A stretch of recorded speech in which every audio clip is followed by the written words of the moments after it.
What's up YouTube? Crafting Cars here, happy Tuesday. Well, today's the day. We are finally ready to head up to the dyno. Unfortunately, the weather is, it's kind of poopy out here, but kind of windy, kind of cold. But at least we'll make good boost out there, so yeah, we'll be heading out pretty soon. I guess I'll just catch up to you guys when I get there. I would record the drive there with my GoPro, but I don't really trust that thing right now, so yeah, I'll see you then.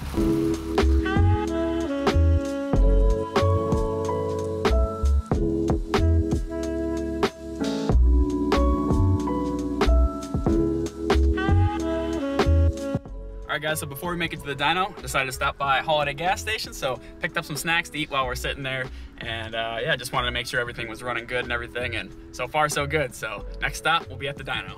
Alright guys, we made it. There's a really cool Mustang parked out front.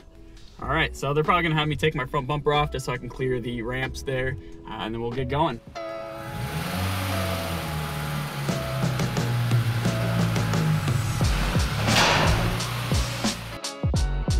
Wood blocks in there.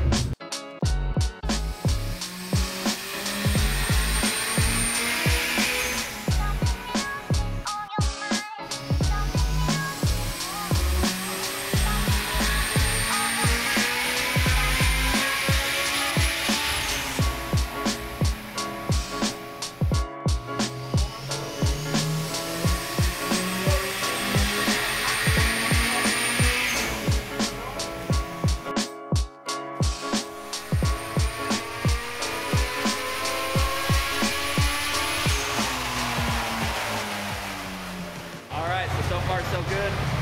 Looking like the VTEC wants to engage a little bit earlier. We're still running on low boost, doing low boost pulls right now, but we have the potential to make some more power today.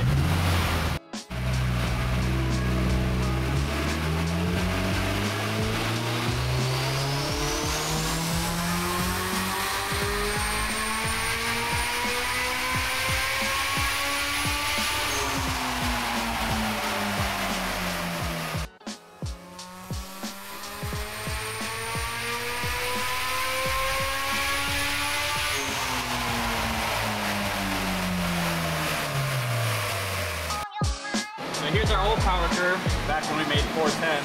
Here's the new one now. It's looking much more linear. VTEC's kicking in a little sooner. We're making close to the same power at only 13 pounds of boost right now, so we might run out of fuel, but hopefully we can get back up to that 400 mark.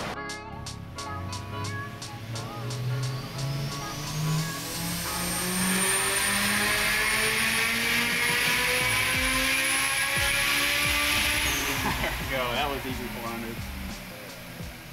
I wonder how much boost that took. I think we can call that a wrap there, probably. Just hit 400? Yeah. Oh, it's way less boost. Only 15 pounds. That was only 15 pounds? Yeah, that's the boost right there. Wow. That's a lot more efficient than before. That's pretty exciting. That's pretty good. Okay, so things are looking pretty good now. We made, I didn't see it officially up on the screen yet, but we made just, looks like a little over 400 horsepower, and we're only sitting at 15 pounds of boost. So whatever we did with the larger intercooler piping, better flowing intercooler, and the top mount manifold definitely helped out because the engine is breathing much more efficiently. Yeah, everything seems to be flowing a lot better to be making that much power with less boost. And that was pretty much my whole goal, especially the car's going to be much more reliable now with that top mount manifold where I can gravity drain my oil into the pan instead of running those scavenge pumps that I used to with my bottom mount manifold. So yeah, we're sitting pretty good. I'm a pretty happy guy right now, so we're going to be pulling it off the dyno here, and yeah, I'll throw the bumper back on the car and we'll head her home, and man, that's a good day. Alright guys, time to head her back home. Check out this sweet DSM, pretty cool. We got our dynographs here, much more linear power band. I'll talk about it more when I get home, but yeah. A quick update for you guys. I was just doing a little launch at a stoplight, and now that's first gear, second gear. I seem to have 5 neutrals, so maybe I snapped an axle, or hopefully I just snapped an axle. Hopefully it's not my tranny. Let's check it out. Well, I found the issue. I snapped an axle. There's the broken axle right there. It's classic. So maybe we can go up to Gideon's, get the car dolly, and tow ourselves home. I guess I'm just gonna have to leave the car here for now. Kind of sketchy, but yeah. All right, we got the car dolly all hooked up. Well, we're back to the car. Nobody stole it yet, so that's good. All right, it's really windy, so hopefully you can hear us, but got the car up on the little car dolly here. Had to take off the intercooler and the oil cooler since my car's so dirt nasty low. So yeah, now it's time to tow it home. And just like that, we made it back home. Thank goodness. I'm lucky I had Bob here to help me kind of get everything towed and situated and everything. So yeah, now we can finally dive in to see exactly where that axle broke. Well guys, there you have it. I found where it broke. And honestly, it couldn't have broken a better spot. It snapped right inside the CV boot here, right as it kind of enters the CV joint right at the base there.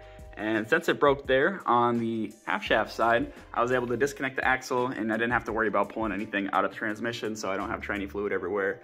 And since it broke kind of inside the boot there, everything was nice and self-contained. So, I mean, say it broke here, that would cause this shaft to be kind of spinning everywhere and going crazy, you know, probably causing some more damage. So I'm actually pretty lucky that it broke where it did. I was able to kind of safely push the car off to the side of the road where we, you know, then loaded up on the dolly and everything. So yeah, I already got some new axles ordered up. I ordered some insane shaft 500 horsepower axles. I've heard mixed reviews on them. I've seen a lot of Turbo Honda YouTubers online use them with good reviews, but then I've heard just people on Facebook and Instagram and stuff talking shit about them. So I guess I'll see when I get my insane shafts, kind of how they hold up. These are OEM axles, and I'm actually impressed on how long these held up because these are from like 1995. So yeah, they definitely serve their purpose for the time being. Okay guys, so now we can do a quick comparison between our latest dyno tuning results and last season's dyno tuning results. Now keep in mind, the only reason we had to go back to the dyno was to make sure that our air fuel ratio and ignition timing stayed in check after all the changes we made over the winter time. Those changes include new radiator, new intercooler, new turbo manifold, new downpipe. I'm trying to think if there's anything else. Oh yeah, increased diameter charge piping. And I think that's it. I'm probably blanking on some small stuff here, but yeah. So the first thing you probably notice is we did have a small horsepower drop. So it's about, you know, a little less than 2 horsepower drop. We made 410.3 last time. This time we only made 408.5 before we maxed out on our injectors. So I don't like running my injectors above like 90% duty cycle. So this was a spot where I was good and comfortable. Plus we kept it over our 400 horsepower goal. The second probably most obvious thing you notice here is the power band. So last session, you'll notice that we had this crazy horsepower and torque dip right around 6,700 RPM. Where the latest session here, you can see that we've got a nice smooth linear power band for horsepower and torque. So the reason being is we were able to get a little more airflow a little sooner, and basically VTEC was able to engage a little bit sooner as well, which really helped smooth that out. VTEC didn't engage till 6,900 RPM on the last session, so we're sitting really good. And a lot of you guys know when you have those dips higher up in the RPM range, that can cause some unpredictability when it comes to, you know, things like torque steer and, you know, when you're drag racing, you know, trying to shift at the right spots. So it's nice to have that nice smooth linear power band. Now another thing that was kind of cool, although we had a small reduction in horsepower, our torque stayed exactly the same at 263 foot-pounds each session. Now for the part I was most excited about, the boost. So as you can see last time, we were building boost until about 4,800 RPM when our wastegate would open up. And you could see the regulation was not the best, so we kind of bounced between 18 and 20 PSI, and it's not, you know, not the smoothest regulation, but not too bad. And then here we have our boost kind of creeping up, and then we reach peak boost, I'd say probably right around that 5,500 mark, but it looks like the wastegate kind of opens up at the exact same spot, right at 4,800 RPM. And you can see that the boost regulation is much smoother. It really hugs that 15 PSI line there. Now this could be for a couple different reasons. Manifold design has a lot to do with it, but it's probably more because last time I ran a 38 millimeter tile wastegate, and now I'm running a 44 millimeter tile wastegate. Alright guys, so it's now been 12 days since our dyno tuning session, and it is now Tuesday actually, so I'll be uploading the dyno video pretty soon here. And as you can see, our axles have come in the mail, so really stoked to install these. As you can expect, we'll probably be doing this next Tuesday, but I also have some other cool projects going on right now. So I picked up a new set of wheels for my daily driver Honda CR-V. Maybe you guys can leave in the comments down below what you think they are, but I'm pretty stoked. They're pretty bad shape though, so I'm in the middle of restoring them right now, and I'll be respraying them and trying to make them look as good as possible. On top of that, we're doing some more projects coming up on the Civic in the rear. So the rear suspension, like the trailing arms, lower control arms, and tow arms are all gonna be gone through and upgraded / restored. And I've got a little bit of rust repair and you know, stuff like that coming up for the Civic.